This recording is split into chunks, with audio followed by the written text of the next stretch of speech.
तस्वीरियां उन्हें प्रताड़ित कराया गया था। हर बार सिर्फ अल्लाह को श्रेष्ठ बताया गया था।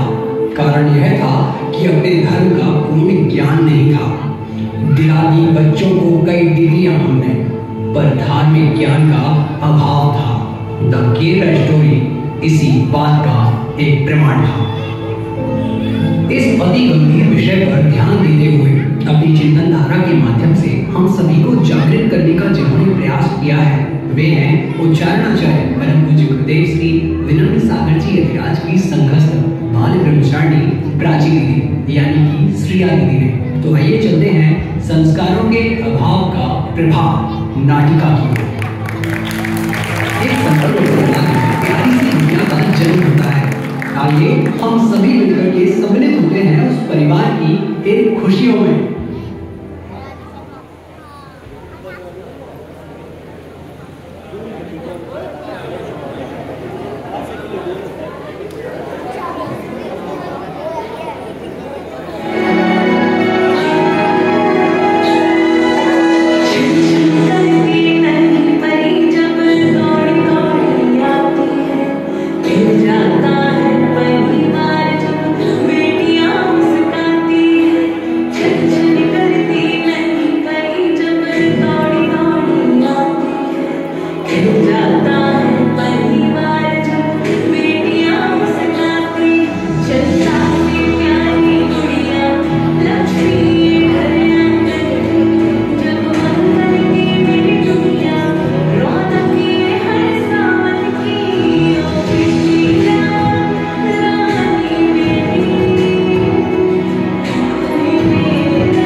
बेटियां परिवार के लिए वरदान होती हैं। कहा भी तो गया है कि घर की जान होती हैं बेटियां, पिता का गुमान होती हैं बेटियां। ईश्वर का आशीर्वाद होती हैं बेटियां, यूं समझ लो साहब कि बेमिसाल होती है बेटियां। वो नन्ही परी धीरे धीरे बड़ी होने लगी। माँ ने अपनी जवानी के सारे शौक छोड़कर, पिताजी ने दिन रात मेहनत कर उस राजकुमारी को शहर के सबसे बड़े स्कूल में दाखिला दिला दिया। उसकी हर ख्वाहिश को पूरा किया, अच्छे से अच्छे कोचिंग सेंटर में पढ़ाया। सब कुछ किया जो एक माँ बाप अपने बच्चों को अच्छा जीवन देने के लिए करते हैं, और उसकी प्रतिभाओं को उड़ने के लिए पंख भी दिए। कहानी अभी बाकी है मेरे दोस्त, आइए देखते हैं क्या होता है अगले दृश्य में।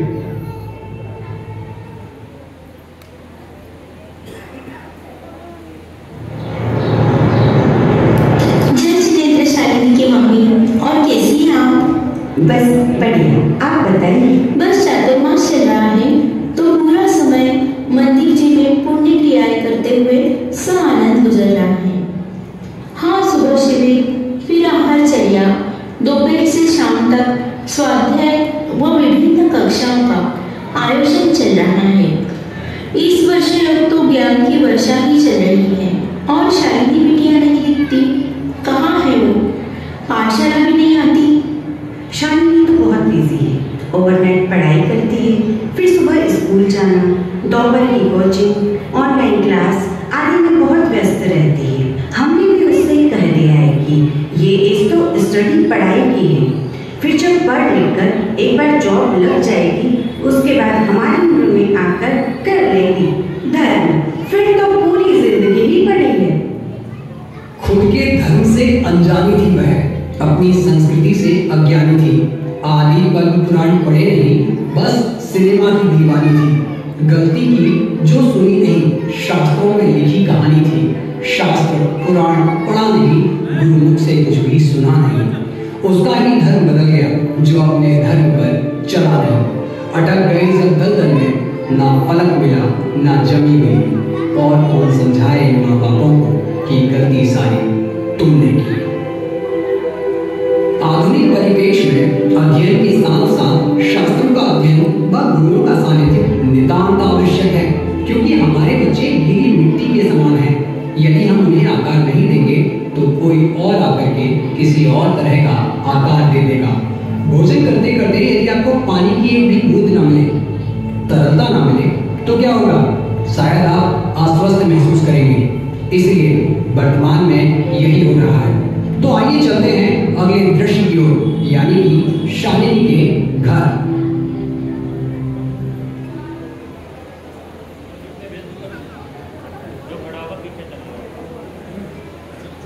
सुनो बहू, मुझे अच्छा नहीं लग रहा है।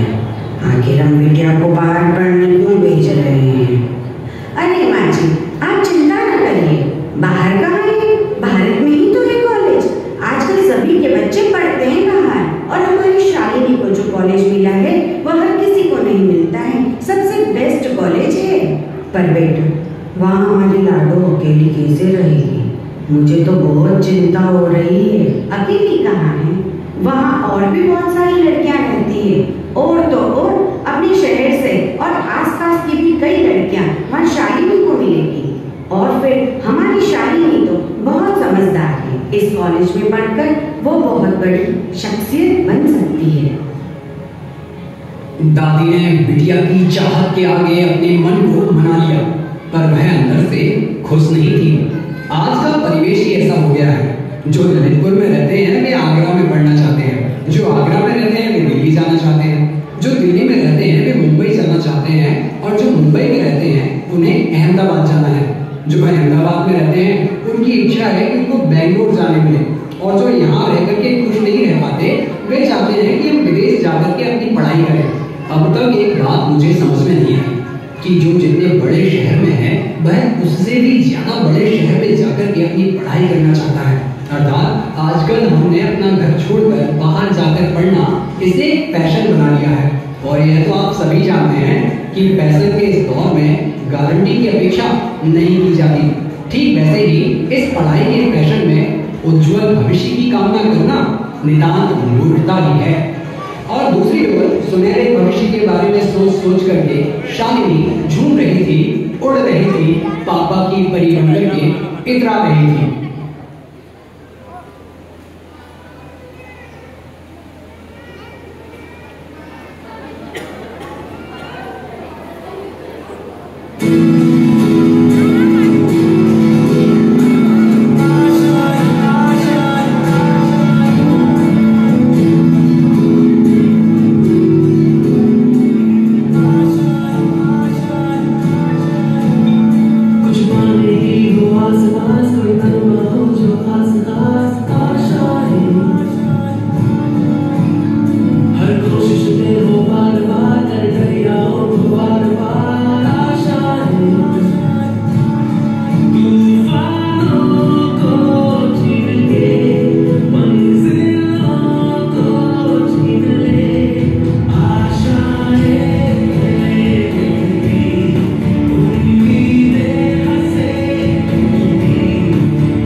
सभी के सामने प्रस्तुत है इस नाटिका का चतुर्थ दृश्य।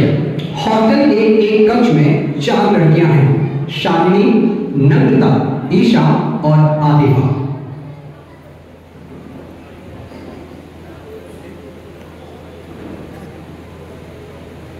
Hi, I'm Shalini. Hello, I'm Isha. Hey guys, I'm Namrata. मैं आतिफा हूँ। मेरा घर यहीं पास वाले शहर में है। वे चारों लड़कियां आपस में बातें करने लगती हैं।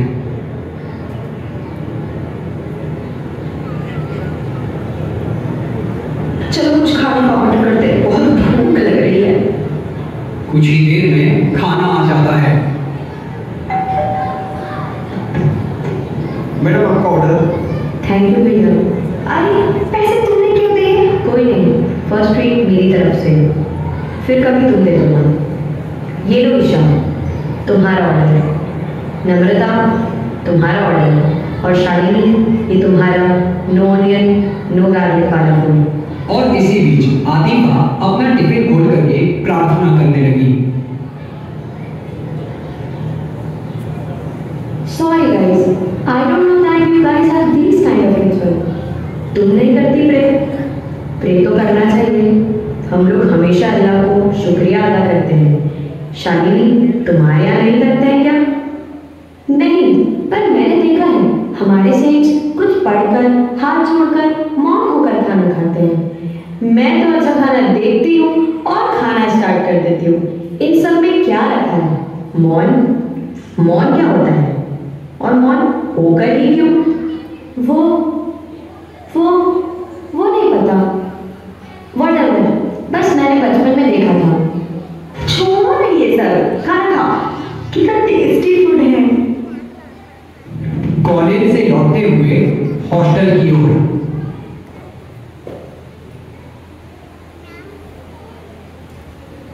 हे नम्रता, तुम कौन से भगवान को मानती हो? हम कम्युनिस्ट हैं, हम किसी भगवान को नहीं मानते। और शालिनी, तुम्हारे यहाँ तो पूरे 24 भगवान होते हैं। पर इन सब में सबसे श्रेष्ठ कौन है? शायद आदिनाथ भगवान। नहीं, शायद पार्श्वनाथ भगवान। अरे नहीं, मुझे तो लगता है महावीर भगवान ही बेस्ट है। या अल्लाह, कितना कंफ्यूजन है। मैंने सोशल मीडिया में लोगों के फोनों में देखा है कि तुम लोग तो एक हो ही नहीं। कोई दिगंबर तो कोई श्वेतांबर, कोई 20पंथी, कोई 13पंथी, कोई मोक्षुवर, स्थानकवासी, और भी बहुत कुछ। तुम्हारे यहाँ तो गुरुओं के नाम पर भी आपस में कितने झगड़े हैं। अल्लाह रहम करे तुम पर। हाँ, ये तो है, पर तुम बताओ, तुम्हारे यहाँ तो सिर्फ अल्लाह है, वो क्या करते हैं? क्या है उनका मैसेज? इस पूरे यूनिवर्स को सिर्फ अल्लाह चलाते हैं, ओनली अल्लाह। आतिफा की बातों ने शालिनी और नम्रता के मन में इस्लाम के बीज को बो दिया था और बीज को वृक्ष बनने में देर नहीं लगती। आतिफा समय समय पर अपने बोए गए बीज में अपनी बातों व क्रियाओं के साथ खाद पानी देती रहती थी, उसे पुष्ट करने में लगी रहती थी और वे नादान लड़कियां समझ ही न सकी कि उनके अंदर इस्लाम का बीज कब पनप कर एक वृक्ष का आकार लेने जा रहा है। द केरला स्टोरी सभी को जानना है जरूरी। ये समझा रही है हमें कि सच्चाई कहीं हमें खा ना जाए और समय रहते हम सभी जाग जाए। बच्चों को अपनी संस्कृति के बारे में बताएं जिससे वे दिग्भ्रमित ना होने पाए।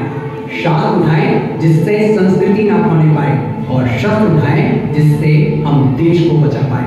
ना जाने आगे और क्या सच्चाई रहेगी जिससे हम सबकी रूह का चलेगी। तो आइए चलते हैं बिना रुके अगले दृश्य की ओर।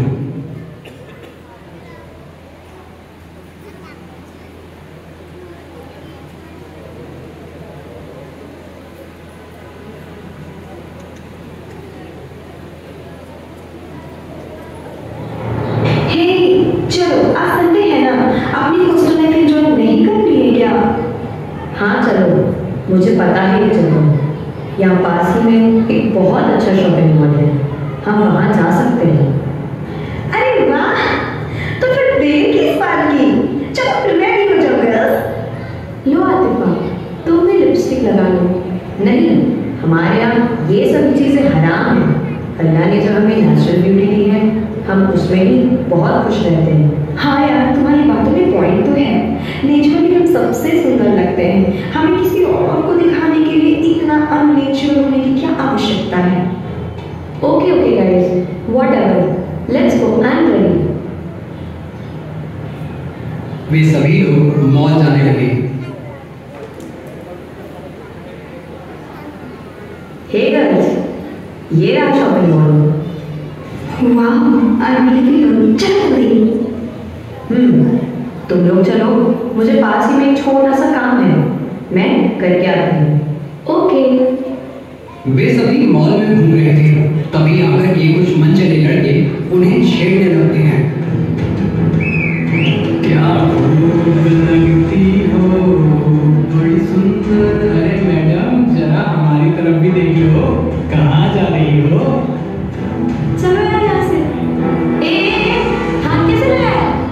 अरे चलो चलो, हेल्प हेल्प।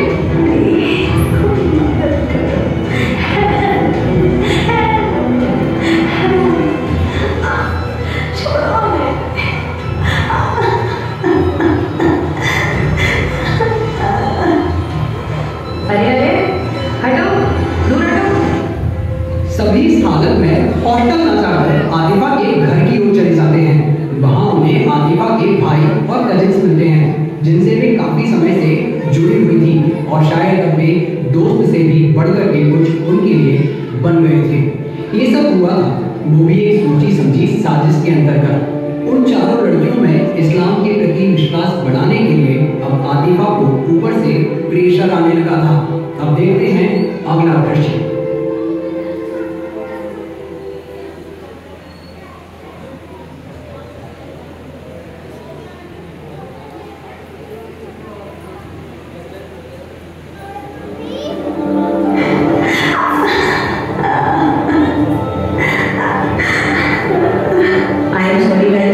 ये तो होना ही था।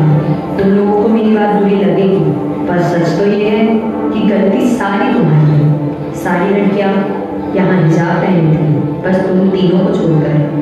हिजाब पहनी एक भी लड़की के साथ ना ही कभी रेप होता है, ना ही कोई उन्हें छेड़ता है, because Allah always protect us. I am sorry, but he is not like your God.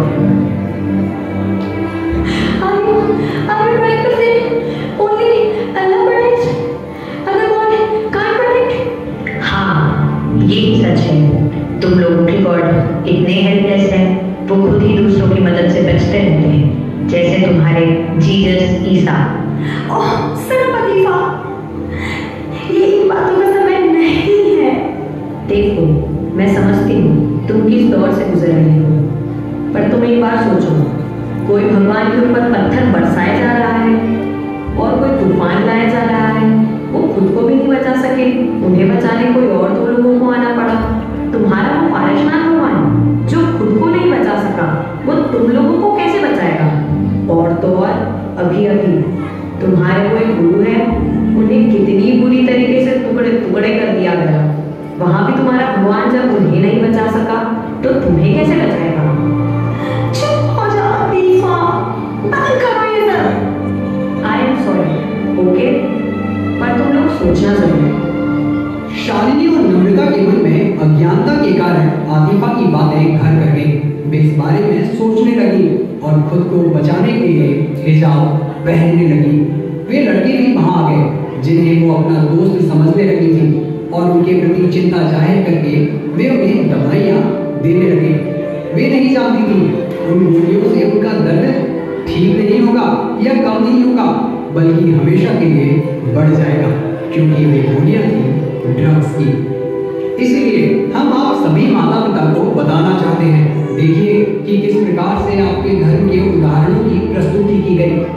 पर वो शालिनी इस सच को क्यों नहीं समझ पाई? मैं बताता हूँ, तुमने अपनी संतानों को ठीक से नहीं पाला, उन्हें अपनी धर्म और संस्कृति में नहीं ढाला। अरे एक हाथ में माला देते और एक हाथ में भाला, पर इसी अभाव ने तुम्हारी शालिनी को फातिमा कर डाला। वे लड़कियां हिजाब पहनने लगी, गोलियों के प्रभाव से प्रेम प्रसंगों में फंसती गई। जो लड़कियां कभी पाठशाला नहीं गई वे मदरसों में जाकर के शिक्षा लेने लगी। शालिनी बन गई फातिमा और नम्रता बन गई अनीशा।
सीधी सीधी बात करता है। ये दुनिया बनाने वाला और उसे चलाने वाला एक अल्लाह ही है। अल्लाह को अपनी दोनों आंखें बंद करके महसूस करो, वो तुम्हारे करीब नजर नहीं। इसके लिए किसी मंदिर या चर्च जाने की जरूरत नहीं है, ना ही ढेर सारे बेल, फूल, पत्ती, मिठाई, पैसे वगैरह चढ़ाने की जरूरत है। पैसे चाहिए तो इस मंदिर जाओ, औलाद चाहिए तो ये कलश स्थापित करो, दर बदर इधर उधर भटकने की कोई जरूरत नहीं है। सिर्फ अल्लाह से दुआ मांगो, नमाज पढ़ो, वो सबकी दुआ कबूल करता है ताकि अमन बने और सुकून रहे।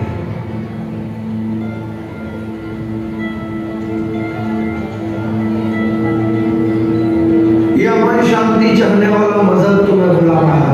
आओ, अमन पाओ, दोज़ख से बचो और जन्नत की ओर चलो। आमीन आमीन आमीन। कितना अच्छा लेक्चर था ना, सब कुछ कितना अच्छे से समझाया गया। मुझे रोज बहुत अच्छा लगता है। धीरे धीरे शालिनी और नम्रता पूरी तरह से इस्लाम को मानने लगी और उनके प्रेम जाल में फंसती गई। और तो और शालिनी गर्भवती भी हो गई। जब यह बात उसने अपने लोगों को बताई तो उन सभी ने उसे एक मात्र इस्लाम कबूल कर निकाह करने को कहा। वो भोली भाली या फिर यूं कहो कि भोली भाली लड़की इन सब को करने के लिए तैयार हो गई और निकाह के बाद सीरिया तक जाने को तैयार हो गई। माँ ने कहा, तुम हमारे साथ चलो, हम तुम्हें और तुम्हारे पति दोनों को स्वीकार कर लेंगे।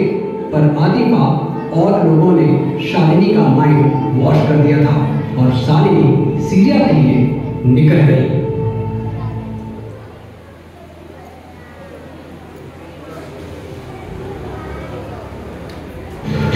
शालिनी, प्लीज कम शालिनी, ये जान है, लगता से समाज छोड़ दी, उसने सब छोड़ दिया तो उसकी फोटो वायरल कर दी और उसने फांसी लगा दी। 25-30 लड़के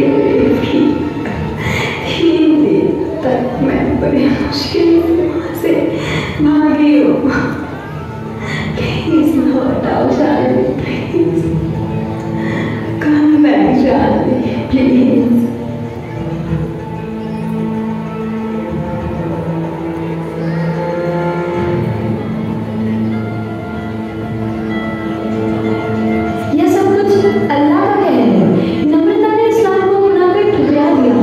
ईशा ने उसे कबूल ही नहीं किया, इसलिए उसके साथ ऐसा हुआ।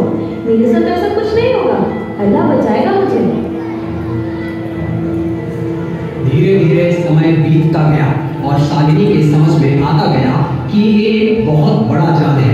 इसी बीच उसने एक बच्ची को भी जन्म दिया, पर समझ आने में उसे बहुत देर हो चुकी थी। वो रोज अपनी माँ और पापा को बहुत याद करती, पर कुछ नहीं हो सकता था।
शालिनी के साथ जो जो भी हुआ वह कहने के लिए हमारे पास शब्द नहीं है।